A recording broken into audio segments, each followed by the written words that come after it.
Donc je suis Mathieu Thiebaud et je suis directeur général de l'ADAPI 35 jusqu'au 31 octobre.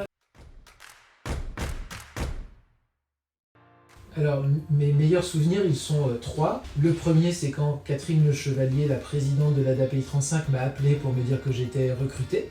Le deuxième meilleur souvenir, c'est quand j'ai visité la MAPA à Redon et j'ai rencontré des personnes accompagnées, dont la doyenne des personnes que nous accompagnons qui m'a offert un tableau, et un autre qui m'a tapé sur le ventre. On ne se connaissait pas et il m'a dit que j'avais grossi quand même depuis quelques jours. C'était tout à fait surprenant. Et puis mon troisième souvenir, c'est la signature d'un accord d'entreprise avec les organisations syndicales sur le dialogue social.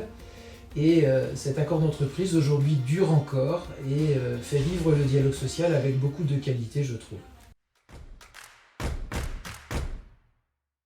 Il y en aurait 12 millions, mais on va rester sur 3. Le premier, c'est le passage en fondation de l'ADAPI 35 qui va arriver d'ici quelques mois.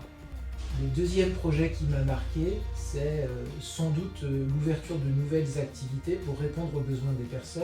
Se rappeler quand même qu'il y a 3000 personnes sur liste d'attente en Ille-et-Vilaine et qu'on essaie chaque jour d'ouvrir des places pour qu'elles soient accompagnées. Et le troisième projet, c'est l'incubateur qui a permis d'accompagner des initiatives de salariés comme par exemple Educatos, où nous sommes aujourd'hui pour que je sois filmé. Tout. Répondre aux besoins des personnes accompagnées, répondre aux besoins des salariés, surtout ceux qu'ils rencontrent comme difficulté tous les jours. J'aurais aimé pouvoir en faire plus. Je ne lui en donnerai aucun.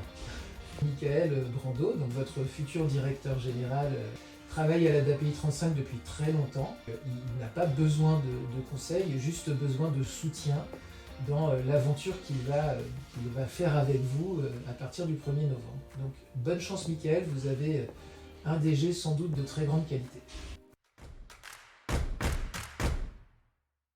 Je l'ai déjà dit, je le redis, les remercier parce que c'est admirable de chaque jour accompagner les personnes avec lesquelles nous travaillons. C'est admirable d'avoir des temps de travail qui sont décalés. C'est admirable de venir le week-end ou le 25 décembre accompagner les personnes. C'est simplement merci.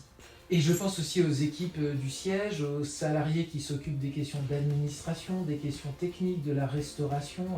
Je leur dis aussi merci parce que sans eux, les personnes que nous accompagnons manqueraient aussi de réponse et de qualité dans notre intervention. Donc merci à tout le monde.